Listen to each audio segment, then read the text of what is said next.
Pilpres? Belum. Belum ya? Jadi masih ada waktu. Tapi kok jarang ngobrol sama yang pihak sana dengan Pak Jokowi, yang dukung Pak Jokowi, Mas Tommy? Ya tadi, karena memang mereka sendiri tidak membuka diri untuk kami. Jadi betapa kita memasakkan, dan juga programnya tidak pada Wong Cilik yang selama ini didengungkan sebagai partainya Wong Cilik. Oh gitu. Itu yang kami perhatikan. Mas Tommy sudah berpolitik sekarang, maksudnya berpolitik dari dulu, tapi sekarang menjadi ketua umum partai gitu. Tentu waktu sudah sangat sibuk sekali. Tadi Mas Tommy katakan ya, safari politik kemana-mana. Bisnisnya bagaimana Mas Tommy? Bisnis Mas Tommy kan bukan bisnis yang kecil, bisnisnya banyak orang yang bergantung di sana. Bagaimana kalau Mas Tommy sibuk di politik, Mas Tommy? Ya alhamdulillah bisnis saya sudah jalan semuanya, sudah profesional, sehingga siapapun yang mungkin sudah berjalan dengan baik karena sistemnya sudah tertata dengan baik. Apalagi juga sudah ada yang go public, sehingga mereka bisa mengembangkan sesuai dengan target-target yang dicanangkan oleh rapat pemegang saham. Mas Tommy dulu sempat menggagas adanya Mopnas, mobil nasional ke Timur.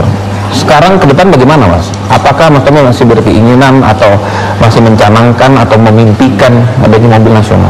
Sebenarnya mobil nasional itu memang harus kebijakan political will dulu dari pemerintah. Kalau memang political will-nya tidak ada, memang akan sulit. Ya kayak SMK lah yang bisa membesarkan Presiden Jokowi itu bisa kira. Tapi tidak ada juga kan. Karena political will-nya memang tidak ada. Tapi kalau memang political will-nya ada, saya kira Wapres itu harus dimiliki oleh bangsa yang sebesar Indonesia ini. Bisnisnya Mas Tommy atau bisnisnya keluarga Cendana, tapi yang bikin cukup kaget beberapa tahun lalu itu soal tax amnesty itu. Ya. Sangat sosok hadirnya Mas Tommy tiba-tiba mengikuti itu, tiba-tiba langsung bertambah tebusannya pemerintah menjadi 600 miliar. Kemudian itu 2%-nya Mas Tommy. Artinya kekayaan Mas Tommy mencapai 30 triliun, betul tuh Mas? Saya kira itu kan isunya aja. Yang benarnya lebih. Isunya 30 loh ya.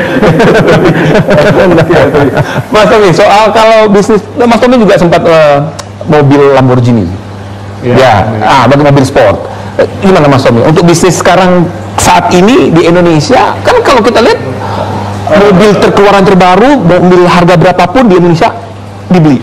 Kan potensi pasarnya besar. Nah, makanya akan masih geluti bisnis itu? Saya kira sudah lama saya menjual Lamborghini. Ya, dan ya karena dulu dikaitkan dengan Wapnas Timur. Jadi untuk menyerap atau mengambil teknologi otomotif yang tercepat adalah kita memang harus membeli industri yang sudah mapan, yang sudah terkenal. Itu cara kita shortcut daripada alih teknologi itu. Dan pada itu ya cukup berhasil, tapi ya karena tidak dilanjutkan daripada Timurnya ya maka kami lepas Lamborghini juga. Nah, ke depan Mas Tommy tidak ada fokus bisnis di dunia otomotif lagi atau seperti apa? Kan beberapa kan otomotif kan hobi. Tergantung daripada suksesnya partai berkarya. Kalau partai berkarya berkuasa ya, berarti kita bisa kembangkan, kembangkan bersama. Karena itu harus dipikirkan bersama. Anak bangsa ini harus punya kepedulian yang sama. Karena buat apa juga kita bikin industri, tapi juga rakyat tidak mau membeli atau tidak mendukung daripada proyek itu, akan sulit. Mas Tommy ini banyak yang mengatakan begini Mas Tommy ini adalah tutusannya Pak Harto, putra Pak Harto yang paling mirip dari karakternya, dari wajahnya. Mas Tommy merasa itu tidak sih Mas Tommy?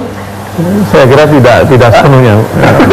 Kalau mirip ya namanya anaknya ya, tapi paling mirip katanya Mas, paling mendekat dia dari senyumnya buat masyarakat. Iya. Kalau Mas Tommy sendiri tentunya pasti karena individu yang berbeda pasti berbeda ya. Nah, Mas Tommy ada yang juga bertanya-tanya, termasuk saya. Kan ada kakak Mas Tommy, ada Mas Bambang, kemudian ada Mas Sigit.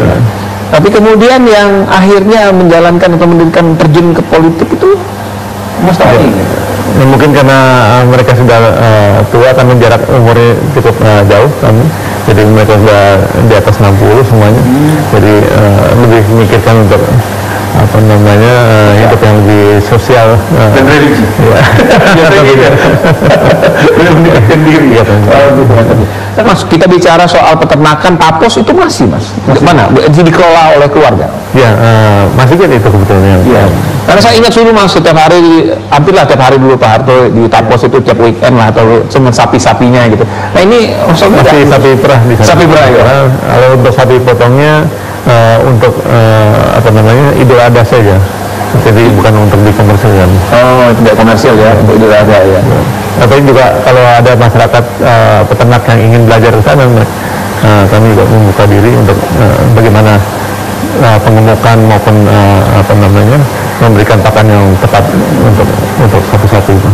Ada Taman Mini Indonesia Indah, ada Taman Buah Mekarsari, itu mana Mas? Itu juga Mekarsari juga lebih sekarang dikombin dengan apa namanya, rekreasi.